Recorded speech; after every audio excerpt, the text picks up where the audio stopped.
Subscribe کیجیے ہمارے channel نور رضا کو اور بیل آئیکن کو پریس کیجیے جس سے آپ کو ہماری نیو ویڈیو کی نوٹیفیکیشن ملتی رہے۔ بخاری شریف کی حدیث ہے، اللہ کے رسول مصطفیٰ جان رحمت صلی اللہ علیہ وآلہ وسلم فرماتے ہیں، یہ جو تمہیں روزی ملتی ہے، یہ تمہارے کمزوروں کے صدقے میں ملتی ہے۔ اللہ جو تمہیں روزی دیتا ہے وہ تمہارے کمزوروں کے صدقے میں دیتا ہے۔ پھر یہاں بات آئی، روزی کا مطلب یہ نہیں کہ کھانا، لقمہ صرف روزی کو نہیں کہتے۔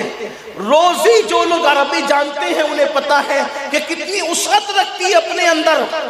ضرورت کی ہر چیز کو روزی کہتے ہیں، ضرورت کی ہر چیز کو روزی کہتے ہیں۔ اب پتا چلا حضور علیہ الصلوۃ والتسلیم کی یہ شان ہے کہ حضور مختصر جملوں میں سمندروں کو کوزے میں سمیٹ دیتے ہیں۔ ارشاد فرمایا جو تمہیں روزی ملتی ہے وہ تمہارے کمزوروں کے صدقے میں ملتی ہے، کمزوروں کی وجہ سے ملتی ہے۔ یعنی پانی برس رہا ہے، کمزوروں کی وجہ سے برس رہا ہے، اناج اگ رہا ہے، کمزوروں کی وجہ سے اگ رہا ہے، لباس مل رہا ہے، کمزوروں کی وجہ سے مل رہا ہے، سانسیں مل رہی ہے، کمزوروں کی وجہ سے مل رہی ہے۔ یعنی ہر ضرورت تمہاری جو پوری ہو رہی ہے وہ کمزوروں کی وجہ سے پوری ہو رہی ہے۔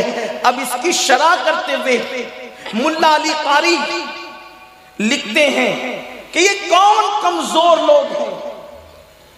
یہ جو بخاری شریف کی حدیث ہے کہ تمہارے کمزوروں کی وجہ سے تمہاری ضرورت پوری ہوتی ہے۔ تم گناہ کرتے ہو پھر بھی ضرورت پوری ہوتی ہے، تم پاپ کرتے ہو پھر بھی ضرورت پوری ہوتی ہے، تم اللہ کی نافرمانیاں کرتے ہو پھر بھی ضرورت پوری ہوتی ہے۔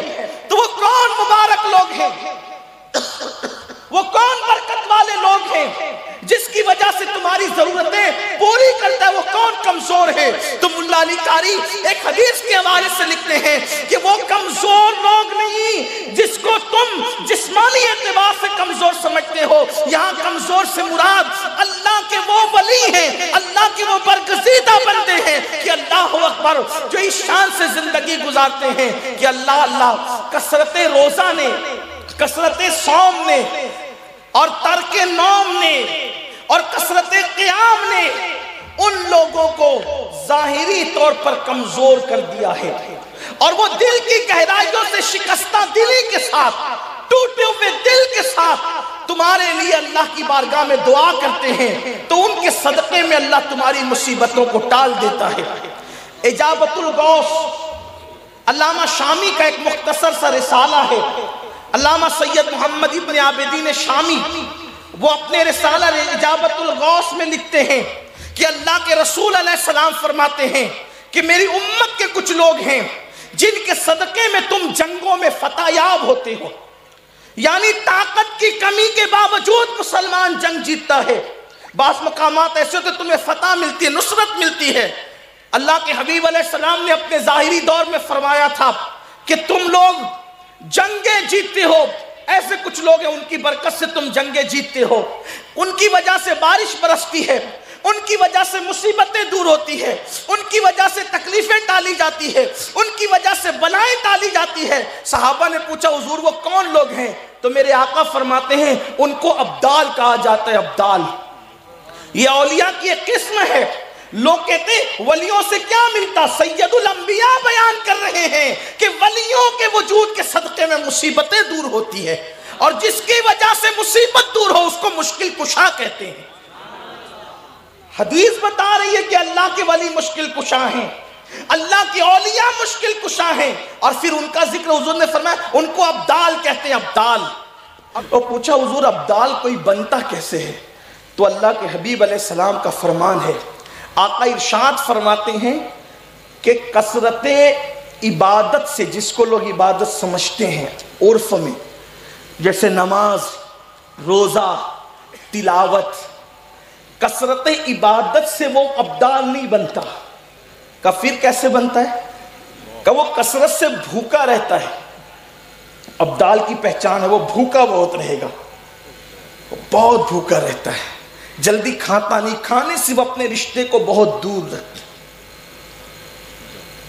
کثرت سے بھوکا رہتا ہے۔ اس کی پہلی پہچان یہ ہے۔ دوسری پہچان یہ ہے کہ وہ دوست اور دشمن کسی کے لیے بھی دل میں کینہ نہیں رکھتا۔ اس کا دل صاف ہوتا ہے۔ دلوں کی صفائی سے ابدالیت ملتی ہے۔ بدلیت کا مقام، ابدالیت کا مقام بھوکے رہنے اور دل کو صاف رکھنے سے۔ اپنی ذات کے لیے وہ کسی سے بدلہ نہیں لیتا۔ اگر کوئی اس کو مارے، اس کو ٹھونکے، اس کی پٹائی کرے، اس پہ ظلم کرے، اس پہ زیادتی کرے، اس کو گالیاں دے، پلٹ کر کچھ نہیں کہتا۔ کیوں؟ ابدال وہ ہوتا ہے جو ایک دن میں 25 مرتبہ حضور کی پوری امت کے لیے مغفرت کی دعا کرتا ہے۔ اب وہ جس کے لیے بخشش کی دعا کر رہا ہو تو وہ اس کو گالی کیسے دے گا؟ وہ اس سے بدلہ کیسے لے گا؟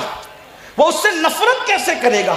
یہاں مسلمانوں کو پتہ چلنا چاہیے کہ گالیاں دینے والے ولی نہیں بنتے، ایک دوسرے کو اپنی ذاتی دشمنی کی بنیاد پر کافر کہنے والے ولی نہیں بنتے،